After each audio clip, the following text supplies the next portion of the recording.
Start. ಇನ್ನೊಮ್ಮೆ ಸತ್ರ ನಾನು ಈ ಮನ್ಯಾಗ ಅಡ್ಡಾಡಂಗಿಲ್ವಾ ಯವ್ವ, ಎಲ್ಲಿನೂ ಯಾಕಂತ ಥಂಡಿ ಅವನು ಮುಕ್ಕಳೇರೆ ಥಂಡಿ. ನನಗೆ ಈ ನಮ್ಮನೆ ಥಂಡಿ ಯಾಕೈತಂದ್ರೆ ನನ್ನ ದೇವ್ರು ಏನಾರು ತಗೊಂಡು ಬರ್ತಿದ್ದೆ ಹೊಚ್ಕೊಳಕ. ಥಂಡಿ ಇರ್ಲಂತ ಅಂದ್ಕೊಂಡು ಯಾನು ಥಂಡಿ ಐತಿ ಗೊತ್ತಾ, ಹೆಂಗಾಗೈತೆ 4 ತಾಸು ಗಾಡಿಗೆ ಸತ್ ಹೇಳಕ್ ಊಟಕ್ಕೆ ಬಿಡ್ತಿದ್ರಲ್ಲ ಹಂಗಾಗೈತೆ ನಮ್ಮ ಬಾಳೆ.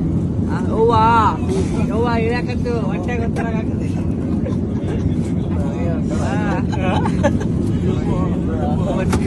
ಹೊಟ್ಯಾಗ ಏನೇನೋ ನೀರು ಹಾಕ್ದಂಗ ಆಗಾಕತ್ತೈತೆ ಅಕ್ಕ.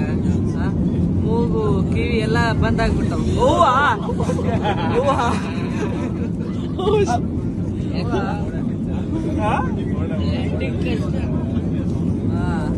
ಇಳ್ಯಾಕತ್ತೈತಿ, ಹೊಟ್ಯಾಗಿದ್ ಬಾಯಾಗ ಬರಂಗ ಆಗಾಕತ್ತೈತಿ. ಆ ನಮೂನಿ ಇಳಿಸಾಕತ್ತ. ಡ್ರೈವರ್ ಸರಿ ಹೊಡ್ದಿಲ್ಲ ಅವ್ ಗಾಡಿ ಮ್ಯಾಗ ದೂರ ಹೋಗಿ ತಡಕಿ